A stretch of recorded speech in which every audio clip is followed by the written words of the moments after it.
ચીખલીની સદભાવના હોસ્પિટલમાં બામણવેલ ગામની 25 વર્ષીય પરિણીતાનું પેટમાં ચરબીની ગાંઠનું ઓપરેશન કર્યાના 4 દિવસ બાદ સારવાર દરમિયાન વહેલી સવારે મોત નીપજતા પરિવારજનોએ તબીબી સ્ટાફ પર બેદરકારીના ગંભીર આક્ષેપ કરી ન્યાયની માંગ કરી હતી।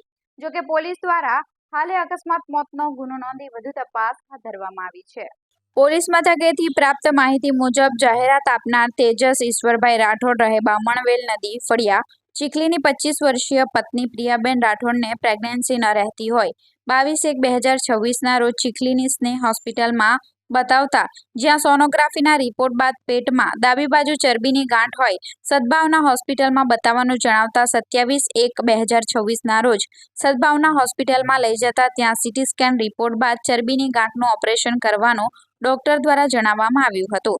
આ દરમિયાન 4/2/2026ના રોજ પ્રિયાબેનને સદભાવના હોસ્પિટલમાં દાખલ કરાયા હતા અને બીજા દિવસે 5 ફેબ્રુઆરીના રોજ સવારે ઓપરેશન કરવામાં આવ્યું હતું, જેના 2 દિવસ બાદ 7 ફેબ્રુઆરીના રોજ સાંજના 7 વાગ્યાના અરસામાં પ્રિયાબેનને શ્વાસ લેવામાં તકલીફ પડતા અને શરીર ધ્રુજવા લાગતા સ્ટાફને ડોક્ટરને ફોન કરી બોલાવવા જણાવ્યું, પરંતુ સ્ટાફે ડોક્ટરને ફોન કરેલ નહીં અને બોટલ ચઢાવી ઇન્જેક્શન આપેલ, જેથી તાવ ઉતરી ગયેલ બાદ આશરે 9:30 વાગ્યાના અરસામાં ડોક્ટરે આવી તપાસીને તબિયત સારી અને સારું થઈ જશે તેમ જણાવ્યું હતું।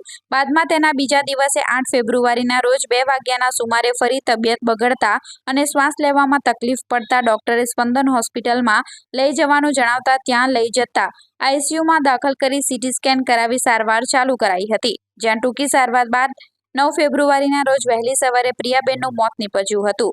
ઉપરોક્ત બનાવ પગલે સ્પંદન હોસ્પિટલ પર સગા સંબંધીઓ સહિત લોકો મોટી સંખ્યામાં એકત્ર થઈ ગયા હતા। પોલીસે હાલ અકસ્માત મોતનો ગુનો નોંધી પીએમ સહિતની કાયદેસરની કાર્યવાહી કરી વધુ તપાસ હાથ ધરી હતી।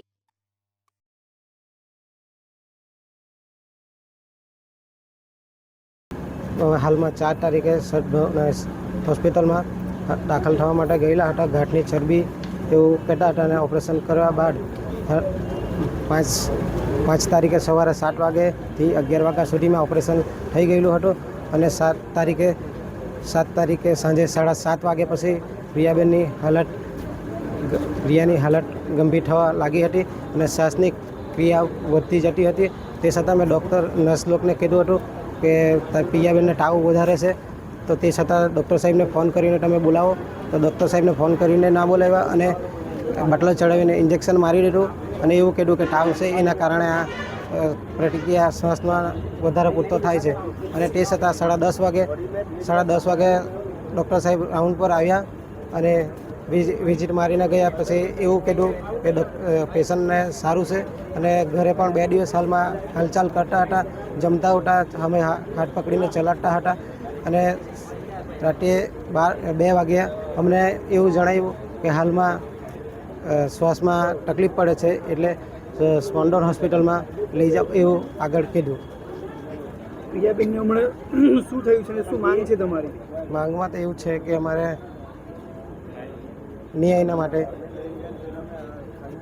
કોઈ હોસ્પિટલમાં બેદરકારી કરવામાં સદભાવના હોસ્પિટલમાં, જે છતાં કે ડૉક્ટર સાહેબને બોલાવો એક કહેવા બદલ નર્સ લોકોએ ફોન નહીં કર્યો અને બાટલો ચડાવ્યો અને ઇન્જેક્શન માર્યું કે તાવ છે તો આવી સારું થઈ જશે એવું જવાબ આપ્યો અમને।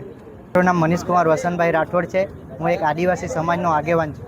બામણવેલ ગામના તેજસભાઈ ઈશ્વરભાઈ હળપતિ એમની ધર્મપત્ની પ્રિયાબેનને ચરબીની ગાંઠ હોય, જેથી સદભાવના હોસ્પિટલ ચીખલીમાં ઓપરેશન માટે એડમિટ કરવામાં આવ્યા હતા અને જેમનું ઓપરેશન તારીખ 5/2026ના રોજ સવારે 7 વાગે કરવામાં આવ્યું હતું।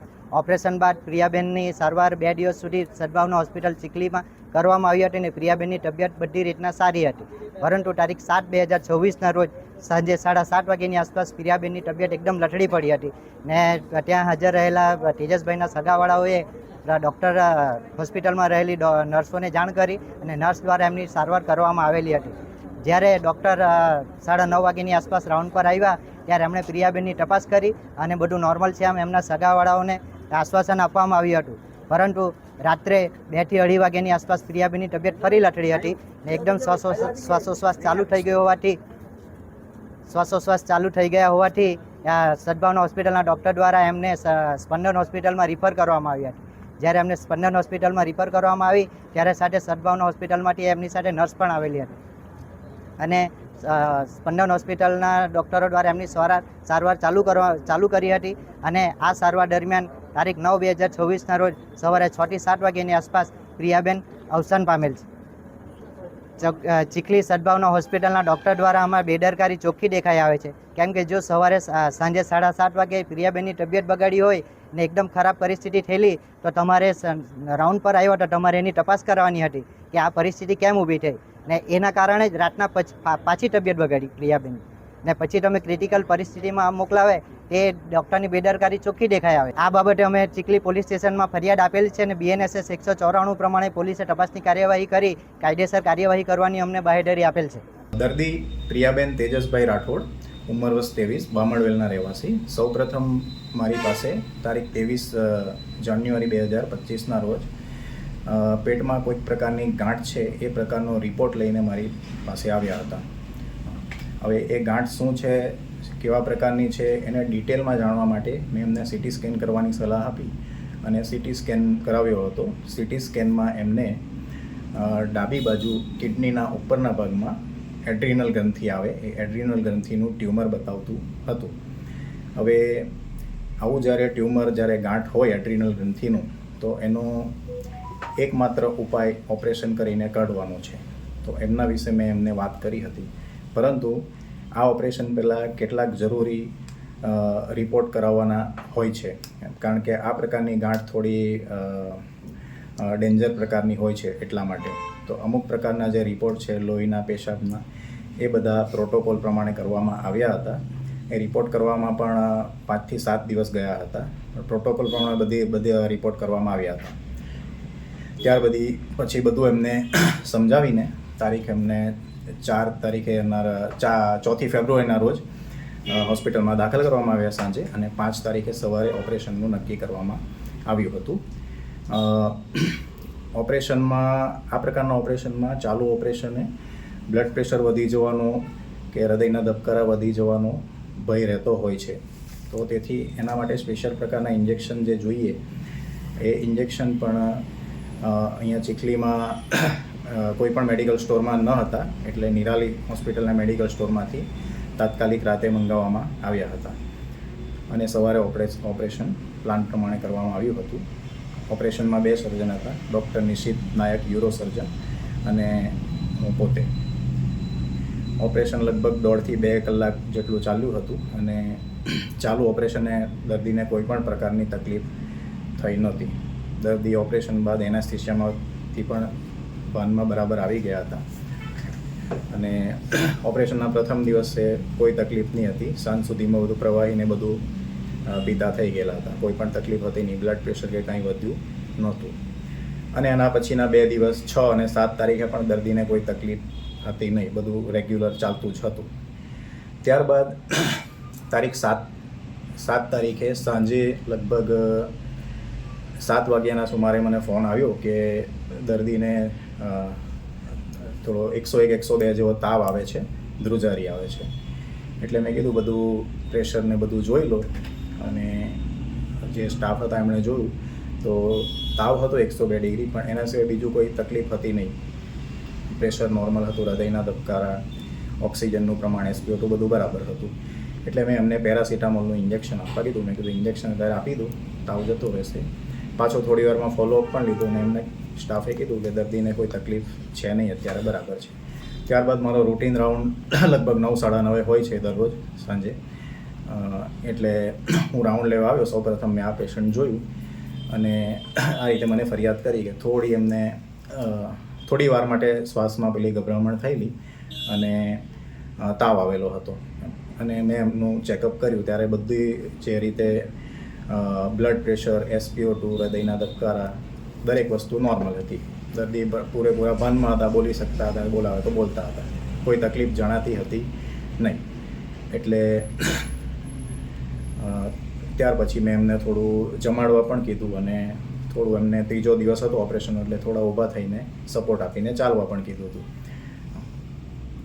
ત્યાર પછી 4-5 કલાક સુધી કોઈ તકલીફ હતી નહીં અને સ્ટાફને મેં કીધું હતું કે આ દર્દીને જોતા રહેજો, કંઈ પણ તકલીફ થાય મને જાણ કરજો. તો 5-1 કલાક સુધી તો કાંઈ તકલીફ એવી થઈ નહીં અને અચાનક 2:45 વાગે એવો ફોન આવ્યો કે દર્દીને પાછો તાવ છે અને જે ઓક્સિજનનું પ્રમાણ જે છે એ 50% જેટલું થઈ ગયું છે. એટલે તરત જ હું હોસ્પિટલમાં આવી ગયો 3 થી 5 મિનિટમાં અને જોયું તો એ પ્રમાણે જ હતું, સિસ્ટરે કીધું એ પ્રમાણે. અને પછી તાત્કાલિક સારવાર ચાલુ કરવામાં આવી, ઓક્સિજનને બધું બરાબર આપવામાં આવ્યું અને જે તે સારવાર તાત્કાલિક કરવાની હોય એ કરવામાં આવી અને તરત જ દર્દીને આઈસીયુની ટ્રીટમેન્ટની જરૂર હોય દર્દીને આઈસીયુમાં શિફ્ટ કરવામાં આવ્યું હતું લગભગ 3 વાગ્યે, એટલે 8 તારીખે સવારે 3 વાગ્યાની આસપાસ. આ કેસમાં મોટાભાગે જેને મેડિકલ ટર્મમાં પલ્મોનરી એમ્બોલિઝમ કહેવાય એ પ્રકારનો કેસ થયો હોય એવું માલુમ પડતું હતું. કારણ કે આવા કેસમાં તાત્કાલિક આવી રીતે થોડા સમયમાં 5 મિનિટમાં તબિયત બગડી જાય અને શ્વાસ લેવામાં તકલીફ પડી શકે અને મોટા ઓપરેશન થાય એમાં કોઈ પેટના ઓપરેશન થાય કે કોઈ પણ હોય એમાં કોઈ પણ દર્દીને આ પ્રકારની કોમ્પ્લિકેશન ઊભી થઈ શકે. બરાબર. અને આના માટે જે કંઈ સારવાર હોય તે બનતી કોશિશ અમે કરીને, બરાબર ને, કોઈ પણ જાતનો વિલંબ નથી કર્યો સારવારમાં, સમયસર આઈસીયુમાં પણ શિફ્ટ કરી દીધા, બરાબર છે. પણ દુર્ભાગ્યે એમને બચાવી શકાયા નહીં બધી કોશિશ કરવા છતાં.